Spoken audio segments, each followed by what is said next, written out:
नमस्कार दोस्तों, आप सभी का स्वागत है आपके अपने YouTube चैनल संस्कृत परीक्षा में। आप सभी कैसे हैं? आई होप आप सभी ठीक होंगे। दोस्तों, हम HP सेट 2018 के संस्कृत के क्वेश्चन पेपर को सॉल्व कर रहे थे, जिसमें हमने वेद भाग और दर्शन भाग को कंप्लीट कर लिया था। आज हम व्याकरण भाग को कंप्लीट करेंगे। दोस्तों, वेद भाग और दर्शन भाग की वीडियो का लिंक आपको डिस्क्रिप्शन में मिल जाएगा।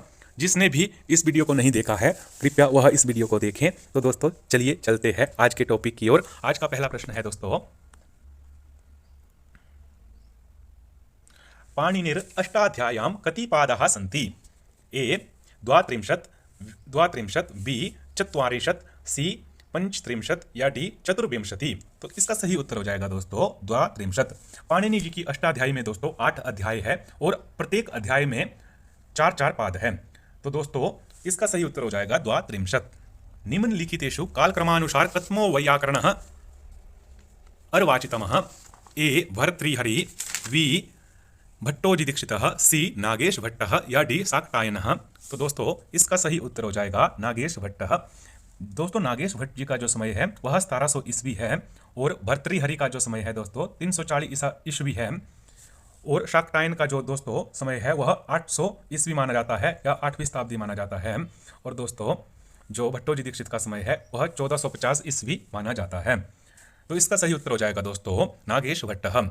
अगले प्रश्न की ओर चलते हैं दोस्तों।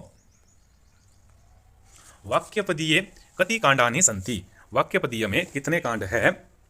ए चत्वारि, बी त्रीणि, सी पंच या डी षड। तो इसका सही उत्तर हो जाएगा दोस्तों बी, इसका सही उत्तर हो जाएगा। वाक्यपदीय में दोस्तों 3 कांड है और वाक्यपदीयम जो रचना है वह भर्तृहरि जी की है और इसमें 3 कांड है। पहले कांड का नाम है दोस्तों ब्रह्म कांड, जिसको आगम कांड भी कहते हैं, और दूसरे कांड का नाम है दोस्तों वाक्य कांड, और तीसरे का नाम है पद कांड, इसको प्रकीर्णन कांड भी कहते हैं और इसको दोस्तों तुरीय कांड भी कहते हैं। आगे चलते हैं दोस्तों।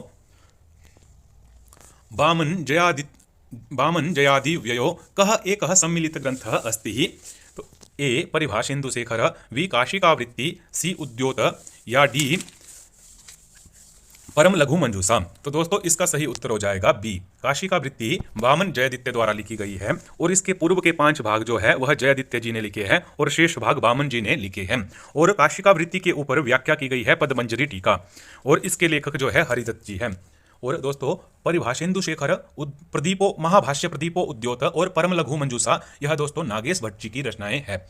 आगे चलते हैं दोस्तों। शिक्षा ग्रंथेषु कः विषय मुख्य रूपेण वर्णितः अस्ति? शब्दानां निर्वचनम, वर्णोच्चारणम, पद निर्माणम या अर्थ विवेचनम। तो इसका सही उत्तर हो जाएगा दोस्तों वर्णोच्चारणम। दोस्तों वर्णोच्चारणम जो शिक्षा का 6 अंग माने गए हैं, वर्ण, स्वर, मात्रा, बल, साम और संतान, यह 6 वर्ण माने गए हैं दोस्तों शिक्षा के। तो दोस्तों वर्ण जो है वेद में 52 ध्वनियां मानी गई है, 52 ध्वनियां प्राप्त होती है और पाणिनीय शिक्षा में 63 या 64 ध्वनियां मानी गई है। जैसे कहा है 63 चतुष्षष्टि व वर्णः संभूमते मतः। और स्वर दोस्तों 3 है, उदात, अनुदात, स्वरित। और मात्रा दोस्तों 3 है, ह्रस्व, दीर्घ, प्लुत। और वर्ण बल जो है दोस्तों वह उसमें उच्चारण और हमारे प्रयत्न आ जाते हैं। और साम में दोस्तों सुस्पष्ट स्वर, उच्चारण और अलंकार इत्यादि आते हैं। और दोस्तों संतान में संहिता पाठ या संधि नियम इत्यादि आते हैं। तो इसका सही उत्तर भी हो जाएगा दोस्तों वर्णो उच्चारणम। अगले प्रश्न की ओर चलते हैं दोस्तों। निम्नलिखितेषु कः ध्वनि स्पृष्टः अस्ति? ए आ, बी ह, सी य या डी प। तो दोस्तों यह प्रश्न जो हमारे प्रयत्न है वहां से पूछा गया है। प्रयत्न 2 प्रकार के होते हैं दोस्तों, आभ्यंतर प्रयत्न और बाह्य प्रयत्न। आभ्यंतर प्रयत्न दोस्तों 5 प्रकार के होते हैं, सपृष्ट, ईसद सपृष्ट, विवृत, ईसद विवृत और संवृत। तो पहला है दोस्तों सपृष्ट, वहां से इस प्रश्न को पूछा गया है। तो यह इसमें दोस्तों हमारे 5 वर्ग आ जाते हैं, कवर्ग, चवर्ग, टवर्ग, तवर्ग और पवर्ग। तो यहाँ पे दोस्तों इसका सही उत्तर हो जाएगा हमारा डी, प आ रहा है दोस्तों, तो इसका सही उत्तर डी है। और जो हमारे बाह्य प्रयत्न है दोस्तों वह 11 होते हैं, विवार, संवार, श्वास, नाद, घोष, अघोष, अल्प प्राण, महाप्राण, उदात, अनुदात और स्वरित। अगले प्रश्न की ओर चलते हैं दोस्तों। निम्नलिखितेषु कः प्रत्याहारः सर्वान् घोषवर्णान् गृह्णाति? ए जश, बी खर, सी अश, डी खयः। तो इसका सही उत्तर हो जाएगा दोस्तों जश। इसमें ज, व, ग, ड, द इसमें आते हैं दोस्तों घोष वर्ण, तो इसका सही उत्तर ए हो जाएगा जश। अगला प्रश्न है दोस्तों। उच्चारण शारल्यम कस्य परिवर्तनस्य दिशा विद्यते?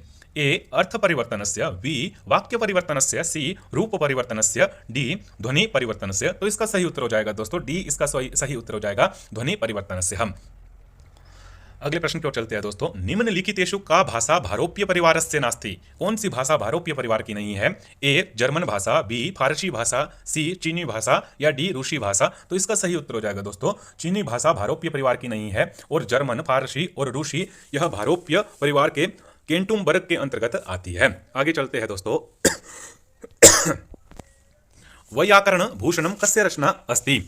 ए नागेश भट्टस्य, बी कैयटस्य, सी भट्टोजी दीक्षितस्य या डी कोंड भट्टस्य? तो इसका सही उत्तर हो जाएगा दोस्तों कोंड भट्टस्य।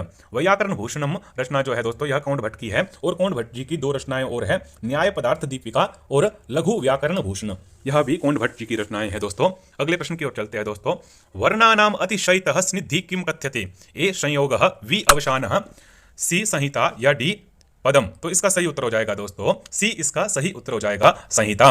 परः सन्निकर्षः संहिता, वर्णों के अत्यधिक निकट होने से उनकी परस्पर संहिता संज्ञा हो जाती है। किस सूत्र से? परः सन्निकर्ष संहिता। तो सी इसका सही उत्तर हो जाएगा। अगले प्रश्न की ओर चलते हैं दोस्तों। ब्रह्मर्षि अस्य पदस्य प्रकृति भावत्वं केन सूत्रेण सिद्ध्यति? इकोश वर्णे शाकलस्य ह्रस्वश्च ऋत्यक प्लुत प्रगृह्य अचि नित्यम अप्लुत वदुपस्थिते? तो इसका सही उत्तर हो जाएगा दोस्तों प्लुत प्रगृह्य अचि नित्यम। अगले प्रश्न की ओर चलते हैं दोस्तों। इति हरि इत्यत्र कस्मिन् अर्थे समासो विद्यते? समीप्यर्थे, विभक्त्यर्थे, शब्द प्रादुर्भावे या पश्चाद अर्थे? तो इसका सही उत्तर हो जाएगा दोस्तों शब्द प्रादुर्भावे। और इति हरि में दोस्तों अव्ययी भाव समास है और यहाँ पर इति हरि का जो विग्रह है हरि शब्दस्य प्रकाशः इति हरि। अगले प्रश्न की ओर चलते हैं तो इसका सही उत्तर हो जाएगा दोस्तों शब्द प्रादुर्भावे। अगले प्रश्न की ओर चलते हैं दोस्तों। बाहवी इत्यत्र कः तद्धित प्रत्ययः प्रयुक्तः? ए इन, बी इय, सी विन या डी क्वीन? तो इसका सही उत्तर हो जाएगा दोस्तों वहावी में इय प्रत्यय है और इसमें सूत्र वहवादिभ्यश्च सूत्र से इय प्रत्यय हुआ है। अगले प्रश्न की ओर चलते हैं दोस्तों। एधिष्ट इति पदम कस्य लकारस्य विद्यते? ए लिंग लकारस्य, बी लोट लकारस्य, सी लरिंग लकारस्य या डी लुंग लकारस्य? तो इसका सही उत्तर हो जाएगा दोस्तों एधिष्ट आत्मनेपद में बनता है दोस्तों और आत्मनेपद में लुंग लकार में प्रथम पुरुष के एक वचन में एधिष्ट रूप बनता है। आगे चलते हैं दोस्तों। न सर्वैद लिंगैर न सर्वाभिविभक्तिर्वेदे मंत्रा निगदिता ते च अवश्यम यज्ञगतेन पुरुषेण यथा यथम विपरिणीमयितव्यः। इस कथम इदं महाभाष्ये प्रोक्तं प्रयोजनेषु कस्य व्याकरण प्रयोजनस्य संदर्भे विद्यते? ए रक्षायाः, बी अहस्य, सी आगमस्य या डी असंदेयस्य? तो इसका सही उत्तर हो जाएगा दोस्तों बी। यहाँ पे दोस्तों अह नहीं है, यहाँ पे उह हो जाएगा। और दोस्तों जो महाभाष्य में व्याकरण के मुख्य प्रयोजन 5 बताए गए हैं उसमें रक्षा, उह, आगम, लघु और असंदेह है। तो इसका सही उत्तर दोस्तों उह से हो जाएगा, उह हो जाएगा। आगे चलते हैं दोस्तों। दंडेन घटः अत्र तृतीया विभक्ति कस्मिन् अर्थे प्रयोज्यते? ए हेतुअर्थे, बी करणार्थे, सी प्रयोजनार्थे या डी अपवर्गार्थे? तो इसका सही उत्तर हो जाएगा दोस्तों हेतुअर्थे। हेतुअर्थे इसका सही उत्तर हो जाएगा दोस्तों हेतुअर्थे। दंडेन घटा में दोस्तों हेतु सूत्र से हेतुअर्थ में तृतीय विभक्ति हुई है। अगले प्रश्न की ओर चलते हैं दोस्तों। सपोटस्य विषय किम विशेषणम नोपयुज्यते? तो ए अखंड, बी अक्रमः, सी सक्रमः या डी अविभक्तः? तो इसका सही उत्तर दोस्तों सी हो जाएगा सक्रमः।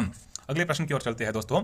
वृद्धिरादे च इत्यत्र संज्ञिना संबंधात् प्राक वृद्धि शब्दस्य कथम प्रातिपदिकत्वम्? तो इसका ए वृद्धि शब्दस्य लोक अर्थवत्वात्, बी वर्णानाम अर्थवत्वात्, सी धनीवत्वात् या डी स्वरूप पदार्थकत्वात्? तो इसका सही उत्तर हो जाएगा दोस्तों सी, डी इसका सही उत्तर हो जाएगा। अगले प्रश्न की ओर चलते हैं दोस्तों। इयम सा मोक्ष माणानाम जिह्वा राजपद्धति इत्यत्र इयम पदम किम अधिकृत्य प्रयुज्यते? ए शब्द ब्रह्म, बी शब्द तत्वम, सी शिष्ट परंपरा या डी व्याकरणम? तो इसका सही उत्तर हो जाएगा दोस्तों व्याकरणम, इसका सही उत्तर हो जाएगा दोस्तों। और यहाँ पर यह प्रश्न वाक्यपदीयम से पूछा गया है। तो दोस्तों आपको यह वीडियो कैसी लगी? अगर आपको यह वीडियो अच्छी लगी है तो प्लीज इस वीडियो को like, share, comment and subscribe जरूर करें। धन्यवाद। जय हिंद।